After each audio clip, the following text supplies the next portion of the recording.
Chilli powder అన్ని రకాల వంటలకు పచ్చళ్లకు సరైన chilli powder. No colour no chemicals.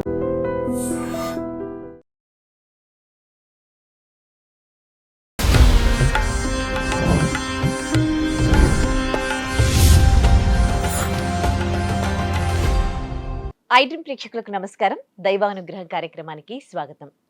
మానవుడి ఆయుష్ ఒకప్పుడు 150 సంవత్సరాలకు పైగా ఉండేదన్నమాట. కానీ ఇప్పుడు 150 కాదు, కనీసం 100 సంవత్సరాలు కూడా బతకలేకపోతున్నాడు. ఎందుకు అడిగి తెలుసుకుందాం. మనతో పాటు స్వామి యోగానంద శిష్యులు స్వామి రమణానంద భారతి గారు ఉన్నారు. ఆయనతో మాట్లాడదాం. నమస్తే అండి. నమస్తే అమ్మా. గురుగారు, ప్రాణాయామం చేయాలంటే కేవలం ఎప్పుడు ఇట్లా కూర్చొని ప్రాణాయామం చేయాలా, లేకపోతే మామూలుగా మనం ఇప్పుడు ఇక్కడ ఇలా ఉన్నాము, మధ్య మధ్యలో టైం దొరికినప్పుడు అప్పుడు బ్రీత్ కంట్రోల్ మీరు ఎప్పుడైనా బ్రీతింగ్ టెక్నిక్ తెలుసుకుంటే మీరు ఖాళీ పొట్టతో ఉండాలి. ఎప్పుడైనా ఆహారం తిని చేయకూడదు. ఆహారం తిన్న తర్వాత 3 గంటలు రిలీజ్ రెస్ట్ ఇవ్వాలి బాడీకి, తర్వాత చేయాలి. మీరు కూర్చున్నా చేయొచ్చు, పడుకున్నా చేయొచ్చు, మీరు నడుచుకుంటూ చేయొచ్చు. ఆ శ్వాస టెక్నిక్ తెలుసుకుంటే మీరు చేసుకునేది హోల్డ్ చేసుకుంటూ ఎలా వదలాలో ఎలా ఆపాలి అనేది తెలుసుకుంటే మీరు కూర్చొనే చేయాల్సిన పని లేదు. అలా కూడా మీరు కంట్రోల్ చేసుకోవచ్చు. కాకపోతే కూర్చుంటే ఒక ప్రదేశంలో అనేది ఉంటే ఒక ఏకాగ్రత వస్తుంది కదా, ఒక ఏకాగ్రత, దాని మీదే మనసు నిలబడుతుంది. ఇప్పుడు మనం వ్యవహారం చేస్తూ అంటే దీని మీద మన మనసు వెళ్ళిపోతుంది, అంత కరెక్ట్ గా ఉండదు. అయినా కూడా అది కూడా ఉపయోగపడుతుంది. ఇప్పుడు 2 కన్నులు లేకపోతే ఇబ్బంది, మెల్ల కన్ను ఉంటే ఏం పర్లేదు, అలాగా ఉపయోగపడుతుంది. అది పూర్తి ఉండాలంటే అలా కూర్చొని ఒక అర్ధగంట అన్నా మనము దానికోసము మన శరీరం కోసము మనం ఉపయోగించుకున్నట్లయితే అది మనకు చాలా ఉపయోగపడుతుంది. మనం జీవితాన్ని ఇబ్బంది లేకుండా కూడా ముందుకు తీసుకెళ్తుంది. దాని నుంచి శ్వాస టెక్నిక్ తీసుకొని మనం బాగా సాధన చేసినట్లయితే ఇంకా మనకు అన్ని కూడా శ్వాస ఉంటే వస్తాయి, ఆరోగ్యంగా ఉంటాము.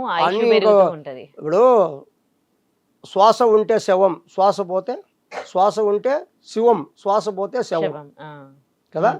మరి మనం ఏది పట్టుకోవాలి? శ్వాసను పట్టుకోవాలి. శ్వాసను పట్టుకుంటే అన్నీ వస్తాయి. శ్వాస విషయం తెలుసుకోకుండా మనము ఏం చేసినా కూడా అంత రిజల్ట్ రాదు. ఊరికే చేస్తున్నాం, అది ఒక భక్తి. అటు ఇటు వెళ్ళి వీళ్ళతో మాట్లాడి కర్మలు తెచ్చుకోకుండా ఏదో ఉన్నసాటు కూర్చొని అది కరెక్ట్గానే కొంచెం వరకు ఉంటుంది. శ్వాసను మనము కంట్రోల్ చేసుకొని మనం చేసినట్లయితే 100% మనకు రిజల్ట్ వస్తుంది.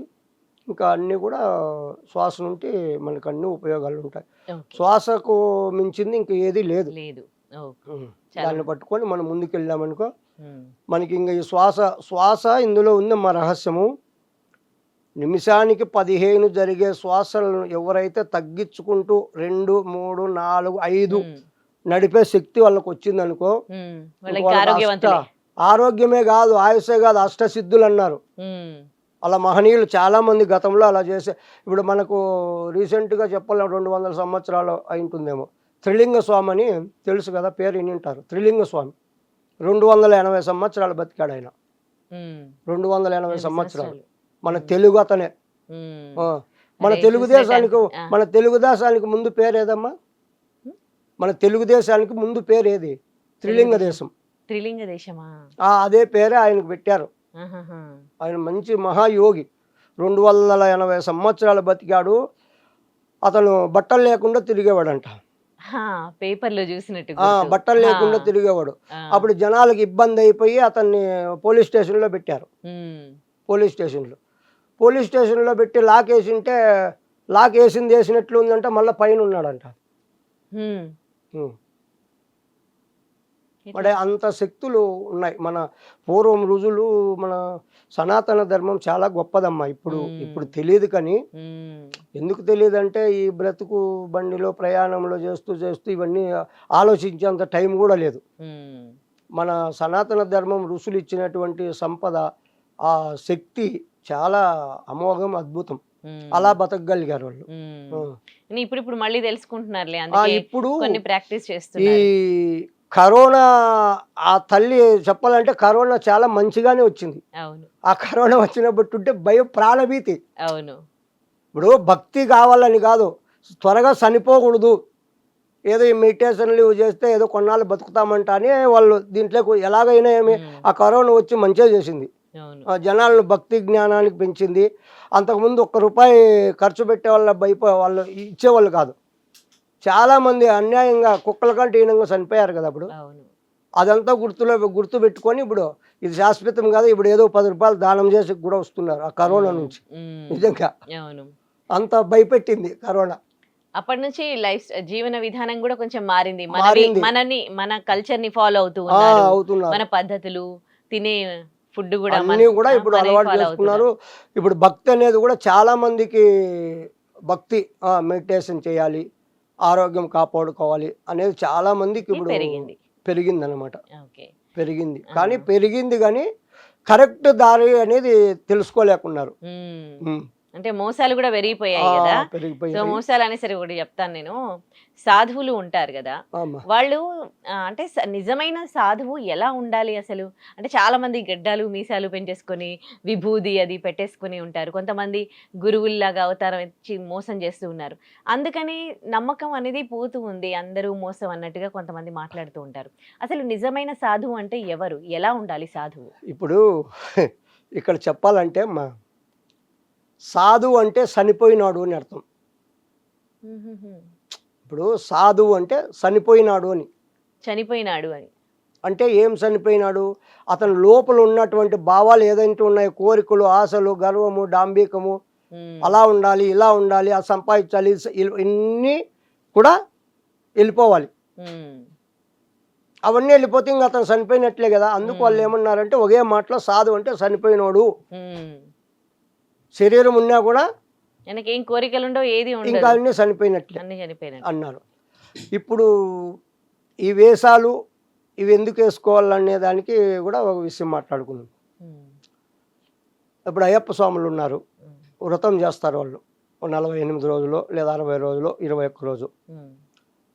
వాళ్ళకు ఒక డ్రెస్సు, ఒక పద్ధతి అనేది పెట్టారు కదా. అదే లేకపోతే మామూలుగా వ్రతం చేస్తే మామూలు జనాలు కూడా వాళ్ళకి ఇబ్బంది పెట్టేకి అవకాశం ఉంటుంది. ఇటు మామూలుగా ఉండాలి లేరా అని అందరూ కూడా అలాగే క్లోజ్గా ఉండేవాళ్ళు, అలాగే బిహేవ్ ఉంటుంది. వాళ్ళు ఆ పద్ధతి, ఆ డ్రెస్ కనపడింది అనుకో, వాళ్ళు ఆలోచిస్తారు, ఓహో ఇతను ఏదో భగవంతుని దీంట్లో ఉన్నాడు అనేది. వాళ్ళు కూడా ఇతన్ని ఇబ్బంది పెట్టరు. వీళ్ళు కూడా ఈ డ్రెస్సు ఉన్నంత వరకు అంతకుముందు ఎన్ని చేశారో వాళ్ళు అవి చేయకుండా కూడా ఇవి గుర్తిస్తూ ఉంటాయి ఎప్పుడు. ఇప్పుడు కాషాయం వేసమ్మ, కాషాయం అంటే ఏది? అగ్నికి చిహ్నం. కాషాయం అంటే అగ్నికి చిహ్నం. అది అగ్ని అంటే జ్యోతి, అంటే ప్రకాశం, ప్రకాశం అంటే జ్ఞానం, రతి అంటే రమించడం, అంటే ఆ జ్ఞానాన్ని పొందడం లేదా అనుభవించడం. అందుకు మన భూమి భరత భూమి, యోగ భూమి, ధర్మభూమి, కర్మభూమి అని అందుకు కొలిచారు వాళ్ళు. అందుకే ఆ పేరు పెట్టారు భరత్ అని. చాలా మందికి తెలియదు ఆ పేరు ఎందుకు వచ్చిందో కూడా తెలియదు. భరతుడు పాలించిన అనుకుంటారు, అలా కాదు. అంటే ప్రకాశం, ప్రకాశం అంటే జ్ఞానం, అంటే రమించడం, అంటే ఆ జ్ఞానానికై మనం పొందడము, అనుభవించడం. ఇప్పుడు మన దేశాన్ని ఏమంటారు? జ్ఞానభూమి అంటారు కదా, యోగ భూమి, ధర్మభూమి అంటున్నారు. దేవతలందరూ కూడా మన భూమి మీద నడిగాడారు అంటారు. అందుకు వాళ్ళు ఆ పేరు పెట్టారనమాట. ఇప్పుడు మనం పొందాల్సింది ఏంది? జ్ఞానమే కదా. ఇప్పుడు మనం పొందాల్సింది ఏంది? జ్ఞానమే. అందుకు ఆ పేరు. అందుకు భారతదేశం. అన్ని దేశాలు కూడా ప్రపంచం వరల్డ్ అంతా కూడా ఒక ఇండ్లు అయితే మన భారతదేశం పూజా మందిరం. అర్థమైందమ్మా? ప్రపంచం అంతా ఒక ఇండ్లు, ఒక హౌస్ అయితే మన భారతదేశము పూజా మందిరం. అంటే అంత ప్రత్యేకమైంది, అంత గౌరవించదగింది, అంత ఎక్కువ. మన భారతదేశానికి మించిన దేశం లేదు. అందుకే మహనీయులు చాలా మంది అన్నారు, భారతదేశంలో కుక్కగా పుట్టినా కూడా గౌరవమే అన్నారు. మనిషి కాదు, కుక్కగా పుట్టినా కూడా భారతదేశంలో గౌరవం అన్నారు. వేరే దేశానికి ఇంత లేదు, ఉందా మరి? అందుకే మన భారతదేశం అంటే అంత గొప్పది అన్నమాట. అలాగా మనం సాధు అనేవాడు అలా ఉండాలి. ఇంకా ఈ కాషాయము, ఆ విభూది, బొట్టు ఎందుకు పెట్టుకోవాలి అని ఒక ప్రశ్న. చాలా మంది బొట్టు పెడుతున్నారు, కానీ కొందరు పెడుతున్నారు, కొందరు దాన్ని ఏదో అది పెడితే ఏదో నామోసిగా కూడా ఫీల్ అవుతున్నారు కదా. మన బాడీలో 72,000 నాడి మండలం నాళ్ళు ఉంటాయి, కానీ అవి ఎక్కడా కలవు. ముఖ్యమైనటివి ఇడా, పింగళ, సుషుమ్న. ఆ 3 ఎక్కడ కలుస్తాయంటే భ్రూమధ్యంలో కలుస్తాయి. ఇక్కడ మనం బొట్టు పెట్టడం వల్ల ఈ ప్రెస్ చేస్తాం కదా, బొట్టు పెట్టినప్పుడు ఇక్కడ ఆ శక్తి అనేది, ఆ సుషుమ్న అనేది యాక్టివేట్లో ఉంటుంది అనమాట. మన బాడీలో ఏదైనా కానీ శక్తి బయటికి వెళుతుంది, ఎనర్జీ అంటే ఇక్కడ నుండి త్వరగా వెళ్తుంది. ఉశ్వాస నిశ్వాసాల నుండి వెళ్తుంది, ఇక్కడ నుండి వెళుతుంది. ఇంకొకటి, ఎదుటి మనిషి మనల్ని చూసినప్పుడు వాళ్ళ చూపు ఎక్కడ పడుతుంది? ఫేస్, మగం మీద పడుతుంది. కొందరు కన్నులు ఎలా దృష్టి కన్నులు అంటారు చూడు, ఆ దృష్టి కూడా మనకి తగలకుండా ఇది కాపాడుతుంది, కాపాడుతుంది. తర్వాత థర్డ్ ఐ అంటారు కదా, జ్ఞాననేత్రం. ఆ జ్ఞాననేత్రము త్వరగా యాక్టివేట్ కావాలి, ఓపెన్ కావాలి అన్నా ఇక్కడ బొట్టు పెట్టుకోవాల్సింది కరెక్ట్ విషయం అనమాట. మనం బొట్టు పెట్టుకున్నప్పుడు ఇక్కడ ప్రెస్ చేస్తాం కాబట్టి అక్కడ ఉన్నటువంటి నాడులు ఉత్తేజపడతాయి. అప్పుడు మంచి ఎనర్జీ ఉంటుంది, మనకు అన్నీ కూడా దాని నుండి ఉపయోగపడతాయి. ఎదుటి మనిషిని ఆకర్షణ భావము కలుగుతుంది. ఇప్పుడు బొట్టు పెట్టిండే వాళ్ళని చూడండి, తెలియకుండా కూడా వేరే వాళ్ళు ఏదో గౌరవంగా వాళ్ళను చూస్తారనమాట. అన్ని అందుకు ఉపయోగపడుతుంది. తర్వాత మన హిందువులని గుర్తించుకునే దానికి కూడా ఉపయోగపడుతుంది. ఇన్ని రకాలు బొట్టు ఉంది, మరి మనం బొట్టు పెట్టుకోం. అప్పుడు అందులో చూడండి, ఇప్పుడు ముస్లిం సోదరులు ఉన్నారు, చిన్నప్పటి నుండి టోపీ అలవాటు చేస్తారు వాళ్ళకు నెత్తిన కదా. ఇంకా క్రిస్టియన్స్ వాళ్ళు ఉన్నారు, వాళ్ళు కూడా మెల్లో సెలవ పెడతారు. మరి మన హిందువులు ఎందుకు బొట్టు పెట్టుకోరు? ఇప్పుడు వాళ్ళది, మంది సనాతన ధర్మం, మంది మతం కాదు, మంది సనాతన ధర్మం. సనాతనం అంటే ఏమి? శాశ్వతమైంది, ఇప్పుడు ఉండి రేపు లేకుండా పోయేది కాదు, ఎప్పటికీ ఉండేది. సృష్టికి పూర్వము, సృష్టిలోన, సృష్టి తర్వాత కూడా సనాతన ధర్మం ఉంటుంది. మరి అలాంటి ధర్మం మనకు ఉన్నప్పుడు మనం మన బొట్టును పెట్టుకొని మనం ఎందుకు ప్రజల్లోకి వెళ్ళలేకున్నాము? ప్రతి ఒక్క హిందువు తప్పనిసరిగా బొట్టు ధరించాలి. ఆ బొట్టు నుంచి ఎన్ని ఉపయోగాలు ఉన్నాయో ఇప్పుడు మీకు అర్థమైంది. కాబట్టి ఇంకా ప్రతిరోజు కుంకుమ కానీ, చందనం కానీ, విభూది కానీ, తిలకం కానీ ఏదైనా మనము పొద్దున్నే స్నానం చేసిన తర్వాత బయటికి వెళ్ళాలి అన్నప్పుడు అలా ధరించి వెళితే మనం వెళ్ళే పనులు కూడా అన్నీ కూడా విజయవంతంగా నెరవేరుతాయి. మనకి ఎలాంటి ఆ దృష్టి దోషం అనేది తగలదు. ప్రతి ఒక్కరు కూడా మనల్ని గౌరవించే విధానం కూడా మార్పు వస్తుంది, గౌరవిస్తారు కూడా. ఆ లక్షణం అలా కనపడుతుంది. లక్ష్మీకి చిహ్నం బొట్టు. అన్ని రకాలు మనకు ఉపయోగపడతాయి కాబట్టి అందరూ కూడా బొట్టును ధరించండి. ఏ ఫీల్ కావద్దండి. బొట్టు పెట్టుకుంటే మీకు అన్ని ఉపయోగాలే ఉంటాయి, కానీ అపయోగం అయితే కుదరదు. ఆరోగ్యంతో పాటు అన్నీ బాగుపడతాయి. ఇంకో ప్రశ్న గురువు గారు, ధ్యానం చేస్తాం కదా, ఇది కూడా అప్పట్లో మన వాళ్ళందరూ చేసేవాళ్ళు, ఇప్పుడు చేయట్లేదు. కానీ ధ్యానం అంటే కళ్ళు మూసుకొని ఇట్లా కూర్చుంటే అది ధ్యానం అయిపోద్దా? అసలు ధ్యానం ఎట్లా చేయాలి? ఇప్పుడు చాలా మంది ఈ ప్రశ్నలే అడుగుతున్నారు. మేము 8 గంటలు కూర్చుంటాం, 10 గంటలు కూర్చుంటాము అని. అప్పుడు మీరు ఎలా కూర్చుంటున్నారు అంటే, కన్నులు మూసుకొని కూర్చొనేస్తే ధ్యానం అయిపోతుందా? కాదు. మీరేం చేస్తున్నారు? శరీరము బయట తిరిగేదాన్ని కూర్చోబెడుతున్నారు అంతే. లోపల తిరిగేటివి తిరుగుతూనే ఉంటాయి, ఆలోచనలు వస్తూనే ఉంటాయి, ధ్యానం చేస్తూ ఉంటాయి. అస్సలు ఒక క్షణం కూడా కంట్రోల్ చేసుకోవాలి. మరి అప్పుడు మీరు ఎన్ని గంటలు కూర్చుంటే ఏం ప్రయోజనం? ఆ ధ్యానం ఎలా అవుతుంది? అది మన చేతుల్లో ఉండదు కదా, ఎంత కంట్రోల్ చేసుకోవాలనుకున్నా కానీ. అది కంట్రోల్ చేసుకుంటేనే ధ్యానం అవుతుంది. దానికే ధ్యానం అంటారు. శరీరం కూర్చోబెడితే నువ్వు తిరిగినా ఒకటే, కూర్చున్నా ఒకటే. లోపల తిరిగేటివి ఆగాలి, ఆలోచనలు. ఇప్పుడు మనస్సు. దీనికి ఏమంటారంటే తలల బోడవున కానీ తలపల బోడవున అంటారు. తల ఏమైనా ఉన్న గుండు కొట్టించుకొస్తాం, లోపల ఉండే తలపులు ఆలోచనలు పోతున్నాయా? పోలేదు. నువ్వు కూర్చుంటావో, పండుకుంటావో, తిరుగుతావో ముఖ్యం కాదు, ఆలోచనలు తగ్గాలి. అది ఉంటేనే ధ్యానం అవుతుంది. అది లేనిది నువ్వు ఎన్ని గంటలు కూర్చున్నా కూడా. ఇంకోటి, మనం మాట్లాడుతూ ఉంటే ఆలోచనలు అంతగా రావు. ఒక్కసారి కళ్ళు మూసుకొని కూర్చోమడే, చిన్నప్పటి ఉండేటివి, ఎవరైనా నిన్ను తిట్టిండేటివి, వాళ్ళను నువ్వు తిట్టిండేటివి, చేసిండే అప్పులు, ఇంకోటి అన్ని మంచికి వస్తాయి. వస్తాయి లేదా? అవును, అన్ని గుర్తొస్తూ ఉంటాయి. మరి ధ్యానం ఎలా జరుగుతుంది అక్కడ? అక్కడ ధ్యానం ఎలా అవుతుంది? కూర్చోబెట్టావు, శరీరం తిరిగేదాన్ని కూర్చోబెట్టావు అంతే. మరి ఎలా అవి ఆలోచనలు అవన్నీ ఆలోచనలు ఎప్పుడైతే తగ్గుతాయో అప్పుడు ధ్యానం నీకు వస్తుంది. అది అసలు ఎవరికి సాధ్యం కావట్లేదు, చాలా కష్టం అవి చేయాలంటే. అప్పుడు అందుకే అమ్మా మనోళ్ళు పూర్వం అన్ని ఆలోచించారు, దానికే అన్నిటికీ మూలం ప్రాణాయామం టెక్నిక్ పెట్టారు. ఇప్పుడు మనసుకు శ్వాసకు సంబంధం ఉంది. శ్వాస కంటికి కనపడదు, మనసు కంటికి కనపడదు, కానీ శ్వాస స్పర్శ తగులుతుంది. శ్వాస తగులుతుంది కదా స్పర్శ, దాన్ని పట్టుకుంటే ఆలోచనలు తగ్గుతాయి. మనసు తగ్గితే ఆలోచనలు తగ్గుతాయి. అందుకే శ్వాస వేగాన్ని, శ్వాస పొగురును తగ్గిస్తే ఆలోచనలు తగ్గుతాయి అని వాళ్ళు ప్రాణాయామం నుండి. ఇప్పుడు ప్రాణాయామం చేసి మనము ధ్యానంలో కూర్చున్నామనుకో ఆలోచనలు తగ్గుతాయి, ఆ స్థితి వస్తుంది.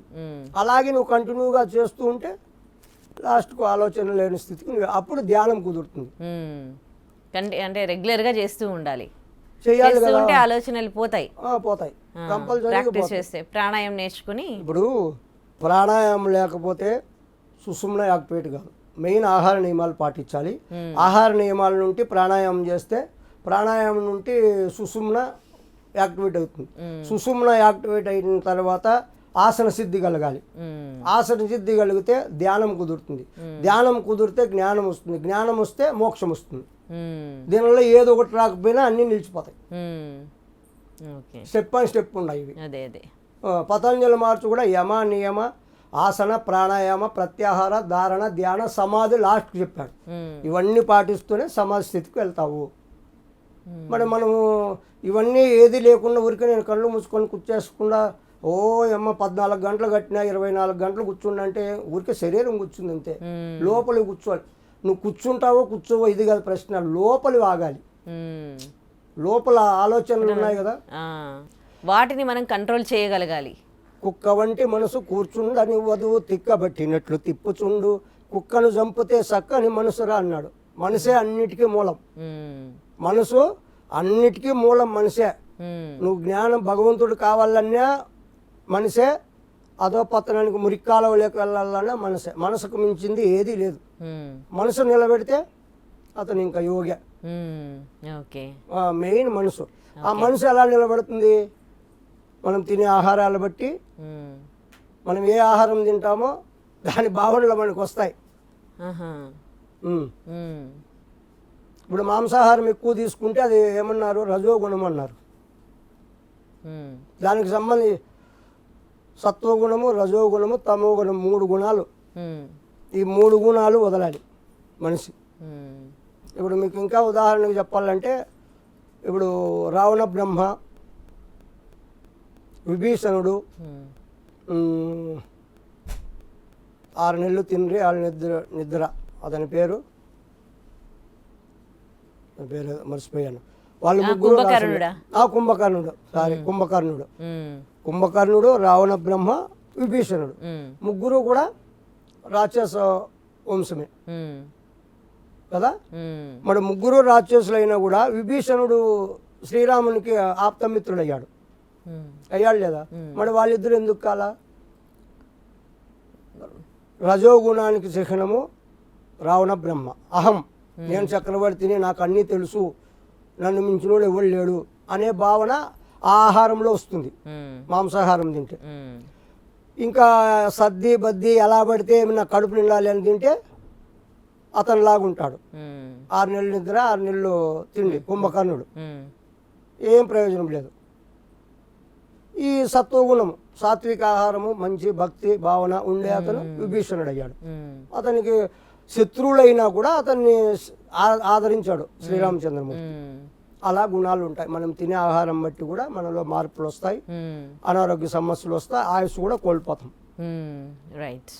అలా ఉంటుంది. అందుకే ప్రాణాయామము ఫస్ట్ ఆహార నియమాలు పాటిస్తూ ప్రాణాయామం డైలీ ప్రాణాయామం సాధన చేసిన వాళ్ళకు ఆయుష్ పెరుగుతుంది, అనారోగ్య సమస్యలు ఉండవు, అన్నీ కూడా వస్తాయి. శరీరానికి ఎప్పుడూ రేచక పూరక కుంభకం అంటే తీసుకునే శ్వాసను పూరకం అంటారు, ఆపు చేసేది కుంభకం అంటారు, వదిలేది రేచకం అంటారు. ఇది నిత్యము ప్రాక్టీస్ చేసే వాళ్లకు శరీరం నుంచి ముసలితనం వస్తుంది, కానీ త్వరగా రాదు. ఓకే, అదే వాళ్ళకు సంవత్సరాలు పైబడినా కూడా ముసలితనం అనేది కనిపించకుండా ఉంటుంది అనమాట ఆ సాధన వల్ల. ముసలితనం వస్తుంది, రాకుండా సృష్టి ధర్మం అది, వస్తుంది. ఎప్పుడు చిన్న పిల్లోనిలాగా ఉంటాడా ఉండడా, అలా పాటించే వాళ్ళకు యవ్వనంగా కనిపిస్తాడు అనమాట కొన్ని నాళ్ళ వరకు కూడా, త్వరగా ముసలివాడు కాకుండా. గురుగారు, యోగ సాధన చేయాలంటే గుండె ఎన్నిసార్లు కొట్టుకోవాలి? ఇప్పుడు అందరికీ కూడా ఆరోగ్యంగా ఉన్నటువంటి వాళ్ళు ఎలా గుర్తించాలంటే నిమిషానికి 60 నుంచి 72 లేదా 100 వరకు హార్ట్ పనిచేస్తే అప్పుడు వాళ్ళు కరెక్ట్గా ఆరోగ్యంగా ఉంటారనమాట. 100 దాటిందనుకో అక్కడ ప్రాబ్లం ఉంటుంది, అప్పుడు డాక్టర్ దగ్గరికి వెళ్ళి వాళ్ళు సంప్రదించాలి. అలా కాకుండా 40 లోపల కొట్టుకుందనుకో వాళ్ళకు కూడా కరెక్ట్గా కాదు, వాళ్ళకు కూడా అనారోగ్యం నుంచి ఏదో ప్రాబ్లం ఉంటుంది గుండె నుంచి. అవన్నీ కూడా గుర్తించుకొని వాళ్ళు మనము మినిమంగా 60 నుంచి 100 లోపల ఉంటే సహజంగా ఆరోగ్యంగా బాగా గుండె ఇబ్బంది లేకుండా హార్ట్ అటాక్ ఇలాంటివి రాకుండా ఉంటారు. ఇంకొక విషయము, చాలామంది హఠయోగం అంటే ఏదో శ్వాసను బిగిచ్చేసేస్తే హఠయోగం అని అంటున్నారు. అది కరెక్ట్ కాదు.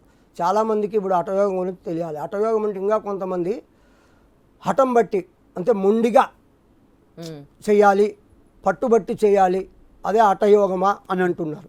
అది కూడా కరెక్ట్ కాదు.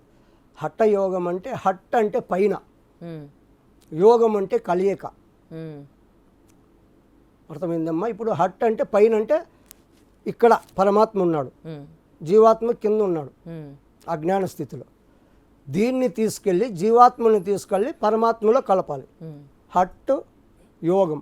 హట్ అంటే పైన, యోగం అంటే కలియిక. వాళ్ళిద్దరినీ కలపాలి. ఇక్కడ జీవాత్మ వేరు కాదు, పరమాత్మ వేరు కాదు. జీవాత్మని తీసుకెళ్ళి పైన కలపాలి. ఇది హఠయోగం అన్నారు. దాన్ని తెలియక హఠం బట్టి ఏదో మొండిగా సాధించాలి, ఊపిరి బిగబట్టేస్తే హఠమా, హఠయోగమే కదా అంటున్నారు. అది కరెక్ట్ కాదు. హఠయోగం అంటే నిర్వచనం ఇది. కింద ఉన్నటువంటి జీవుణ్ణి పైకి తీసుకెళ్ళాలి, అది కలియిక చేయాలి, కలపాలి. దీన్ని హఠయోగం అన్నారు. ఇది విషయం. Okay, right. మరి గుండె పనితనం బాగా ఉండాలి అని అంటే దానికి కూడా ఈ ప్రాణాయామం, ఇప్పుడు ప్రతి ఒక్కదానికి ప్రాణాయామం అమ్మా. ప్రాణాయామం సాధన చేసి మీరు సాత్వికంగా అంటే పీకల వరకు తిని ఎక్కువ నిద్రపోయినా కూడా డేంజరే. అలా కాదు, ఎంత కావాలి. ఇప్పుడు ఒక్కొక్కరు ఒక్కొక్క పని చేస్తూ ఉంటారు ఈ శరీరాన్ని ఉపయోగించుకొని. వాళ్ళు చేసే పనికి ఎంత ఎనర్జీ కావాలి దాన్ని ఆలోచించి ఆహారం తీసుకోవాలి. ఇప్పుడు అందరూ ఒకేలా ఆహారం తీసుకోవాలన్నా కూడా కరెక్ట్ కాదు. ఇప్పుడు ఎక్కువ కష్టపడే వాళ్ళు, వాళ్ళకు ఎనర్జీ కావాలి, ఎంత కావాలో అంత తీసుకోవాలి. దానికి మించి తీసుకున్నా కూడా ఇబ్బంది. ఇప్పుడు ధ్యానము, ఇప్పుడు యోగులుగా ఉండాలి, వాళ్ళు ధ్యానం చేసుకోవాలి, ఏది అవసరం లేదన్నప్పుడు వాళ్ళకు ఎక్కువ ఆహారం ఎందుకు? వాళ్ళకి ఆహారం ఎక్కువ అవసరం లేదు. ప్రాణాయామ సాధనతోనే గాలితోనే వాళ్ళకు కొంత ఎనర్జీ వస్తుంది. కొద్దిగా తీసుకునే వాళ్ళు ఏదో ఒక గ్లాస్ పాలు, ఒక పండు తీసుకున్నా కూడా వాళ్ళు ఎనర్జీగా ఉండగలుగుతారు. ఎందుకంటే కష్టం లేదు కదా వాళ్ళకు, బరువు చేసే పని లేదు, హాయిగా ఊరికే ఉండేదే కదా. అలాంటి వాళ్ళకి అలా ఉంటుంది. ఇంకా ఇప్పుడు మిలిటరీలో ఉంటారు, మనందరినీ బార్డర్లో ఉంటారు మిలిటరీ వాళ్ళందరూ కూడా బాగా తినాలి.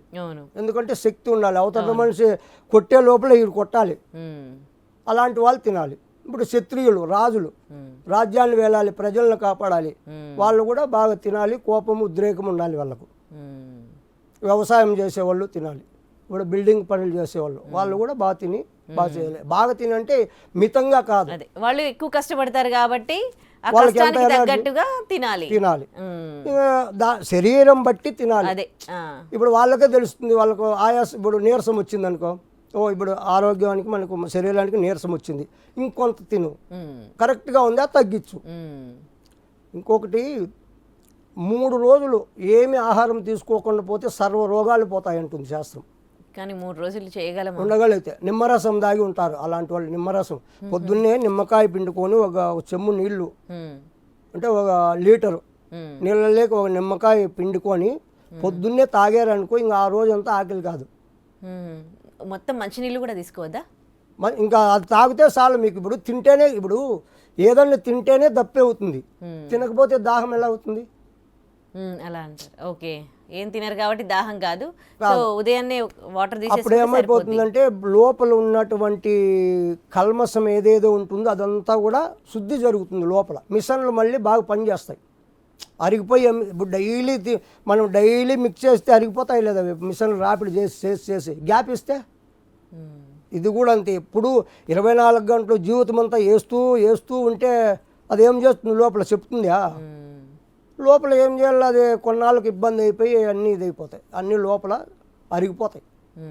అందుకే మన వాళ్ళు ఇవన్నీ గమనించి ఏకాదశికి ఒక రోజన్నా ఉపవాసం ఉండండి అన్నారు. అల్లన్న ఉంటే ఒక రోజు ఉన్నా సంవత్సరం అంతా ఉపయోగపడతారు అని. 3 రోజులు కంటిన్యూగా ఉపవాసం ఉంటే ఎలాంటి రోగాలు లోపల ఉన్నా కూడా డాక్టర్ అవసరం లేదు. నిత్య నూతన యవ్వనం అంటారు, అలా వాళ్ళ బాడీ మళ్ళీ రికవర్ అయిపోతుంది. ఎన్ని డేస్కి ఒకసారి ఉండాలి అంటే ఎన్ని నెలలకు ఒకసారి ఎట్లా? మీరు అలా కాదు, వారానికి ఒక్కరోజు ఉపవాసం ఉంటే చాలు. వారానికి ఒక్కరోజు మొత్తం ఏం తినకుండా నిమ్మకాయ నీళ్ళు తీసుకోవాలి, నిమ్మకాయ రసం తాగి పొద్దున్నే అలా ఉండండి. మీరు అప్పుడు మీ బాడీ మీకే అర్థమైపోతుంది ఎలా ఉంటుంది అనేది. వారానికి ఒక్కరోజు ఉంటే చాలు అలా కంటిన్యూగా. ఇంకా పూర్వం మన వాళ్ళు ఏం చేసేవాళ్ళు తెలుసా? నెలకు ఒక్కసారి బేదికి వేసుకునేవాళ్ళు, బేదికి ఇచ్చేవాళ్ళు అంట. అంటే బేది లూజ్ మోషన్, అప్పుడు లోపల ఉండేదంతా క్లీన్ అయిపోతుందని. ఇప్పుడు అవన్నీ ఎక్కడ చేస్తున్నారు? అలా చేసేవాళ్ళు, అప్పుడు ఆరోగ్యంగా ఉండేవాళ్ళు. స్నానం చేయాలంటే ఫస్ట్ ఏం చేసేవాళ్ళు? చెవుల్లోకి కొబ్బరి నూనె లేదా ఆముదం వేసుకొని స్నానం చేసేవాళ్ళు అంట, తలకంతా మర్దన చేసుకొని. నెలకు ఒక్కసారైనా నువ్వుల నూనె మర్దన చేసుకునేవాళ్ళు శరీరానికి, నువ్వుల నూనె మర్దన చేసుకునేవాళ్ళు శరీరానికి అప్పుడు వాళ్ళు. అందుకే శరీరం గట్టిగా కాంతిగా ఉండేది వాళ్ళకి. ఎంత కష్టపడినా ఇబ్బంది లేకుండా ఉండేది, నొప్పులు లేకుండా. నువ్వుల నూనెలో అంత ఇది ఉందన్నమాట, రోగ నిరోధక శక్తి. ఎలాంటి నొప్పులు ఉన్నా పోతాయి ఆ మర్దన చేసుకొని మనం స్నానం చేస్తే వేడి నీళ్ళతో. అలా చేసేవాళ్ళు పూర్వం. అందుకే వాళ్ళు ఎన్ని సంవత్సరాలైనా వాళ్ళు ఎలా బతకగలిగారు? బాగా యాక్టివ్గా పనులు చేసేవాళ్ళు. 90 ఏళ్ళు అయినా కూడా వాళ్ళ పనులు వాళ్ళు చేసుకునేవాళ్ళు. మరి ఇప్పుడు ఏది? ఇప్పుడు ఇవన్నీ కూడా మొరట అయిపోయాయి. ఇప్పుడు నూనె పెట్టాలన్నా ఇబ్బంది. అందుకే త్వరగా పట్టదలకాయ వచ్చేస్తుంది ఇప్పుడు నూనె పెట్టక జనాలకు. నూనె పెడితే ఏమవుతుందంటే ఎంటుకలు గాలికి అల్లాడవు. గాలికి ఎప్పుడైతే అల్లాడతాయో అప్పుడు ఈ కుదులు లూజ్ అయ్యి ఎంటుకలు ఊడిపోతాయి. అది తెలియలా. ఇప్పుడు ఫ్యాషన్గా షాంపూలు వేస్తే నిగనిగలాడతాయి, అది ఒక స్టైల్గా అనుకొని ఉన్నారు అంతే. నూనె పెడితే అసహ్యం కదా, ముద్ద అవుతుంది. ఆ నూనె పెట్టడం వల్ల మన జుట్టు ఎప్పటికీ కూడా ఊడిపోదు. అలా ఉన్నది అప్పుడు. అప్పుడు చిన్నప్పుడు అంటే పళ్ళుల్లో ఇవన్నీ చేసేవాళ్ళు బాగా. ఇప్పుడు ఫ్యాషన్, ఇప్పుడు షాంపూలు ఏంది స్నానం చేయరు, సీగాకాయ కూడా వేయరు, షాంపూనే కావాలి. సీకాయ అన్న ఇస్తారు అంత మేలు, అదే వేయరు. ఇలా ఉంటుంది. ఇంకా సాధువు అప్పుడే అడిగారు ఒక ప్రశ్న, సాధువు బొట్టు ఎందుకు పెట్టుకోవాలి, రుద్రాక్షలు ఎందుకు వేయాలి, గడ్డం ఎందుకు పెట్టుకోవాలి, ఇవన్నీ అన్నారు. బాగుంది. ఇప్పుడు చాలామంది ఒక యోగి, ఒక సాధువు ఇలా ఉంటేనే కరెక్ట్ వాళ్ళకు, వాళ్ళ అభిప్రాయం. సాధువు అన్న తర్వాత ఎర్రబట్టలు వేసుకోవాలి, రుద్రాక్షలు వేసుకోవాలి, గడ్డం ఉండాలి, జుట్టు ఉండాలి, ఇకారంగా ఉండాలి, కరెక్టే. మరి వాళ్ళు అనుకున్నట్లు వీళ్ళు ఉండాలంటే వీళ్ళకు బతకాలి, ఎలా ఉండాలని వీళ్ళ లైఫ్ స్టైల్ వీళ్ళకు వద్దా? సాధువు అయినంత మాత్రాన అన్నీ వదిలేసి ఉండాలని ఎక్కడనుందా? ఇప్పుడు మీరు అనుకున్నట్లు వీళ్ళు మారాలంటే పోనీ వీళ్ళు అనుకున్నట్లు మీరు మారతారా? అంటే మీరే అన్నారుగా సాధువు అంటే కోరిక లేకుండా, కోరికలు లేకుండా శరీరాన్ని ఎలా పడితే అలా చేసుకోమని. రోగాలు వస్తే వాళ్ళు మళ్ళీ ఆసుపత్రికి తీసుకెళ్తారా సాధువులను? ఏమ్మా, ఇప్పుడు శరీరాన్ని కూడా మనము భగవంతుణ్ణి మనం చేరాలంటే ఉపాధి శరీరం, ఆత్మే పరమాత్మ కదా. మరి ఈ ఆత్మ ఎక్కడుంది? శరీరంలో ఉందంటున్నారు. మరి శరీరం కరెక్ట్గా మనం శరీరాన్ని చూసుకోకపోతే భగవంతుణ్ణి ఎలా చేరతాం? రోగాలు వచ్చిపోతే ఎడబడిపోతాం కదా. మరి దీన్ని కాపాడుకోవాల. దేహమే దేవాలయం, జీవ పరమాత్మ అన్నాడు కదా సనాతన. మరి ఈ దేహాన్ని మనం చూసుకోలేకపోతే నువ్వు భగవంతుని చెందే వరకు ఎలా ఉంటావు? రోగాలతో పడి ఆసుపత్రుల్లో ఉంటావు. ఒకడు కూడా నీ దగ్గర కూర్చుంటాడు అసహ్యంగా. ఇప్పుడు ఒక వారం మనం స్నానం చేయకపోతే పక్కలో కూర్చుంటే వాడు కూర్చోని లేచిపోతాడు. ఒక వారం ఒక రోజు అవునా లేదా? మరి ఎప్పుడు చూసినా ఈ ప్రజలు సాధువు అంటే ఇలాగే ఉండాలి, ఎందుకు బాగుమూలుగా ఉండాలి, ఆ పుట్టకోసి పెట్టుకొని ఉండాలి కదా, చెట్టు కింద కూర్చోవాలి కదా అంటే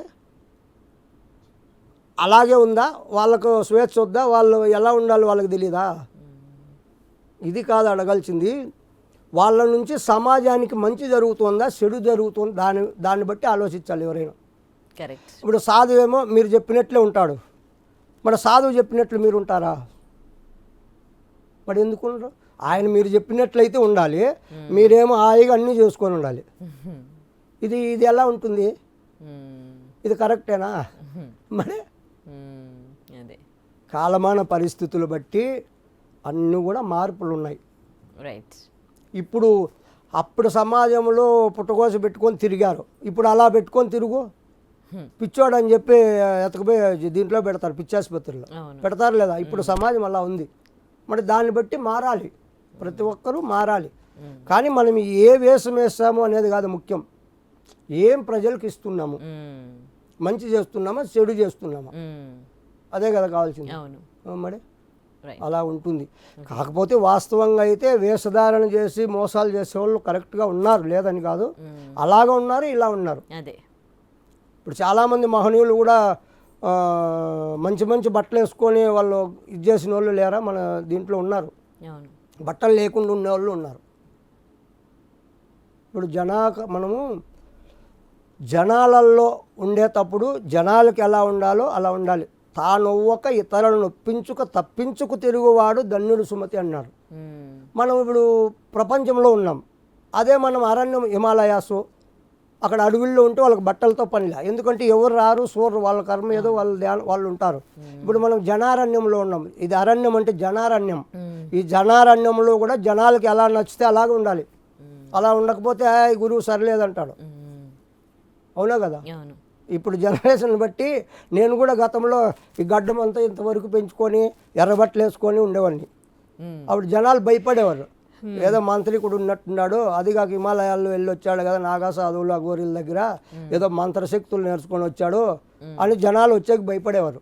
వాళ్ళే చెప్పారు, గురువుగారు ఇలా ఉంటే కాదు, మిమ్మల్ని చూసి అంతా భయపడుతున్నారు, ఏదో మాంత్రిక శక్తులు ఉన్నాయని, ఆధ్యాత్మికంగా మిమ్మల్ని అనుకోలేదు, మీరు ఫస్ట్ ట్రెండ్ మార్చండి.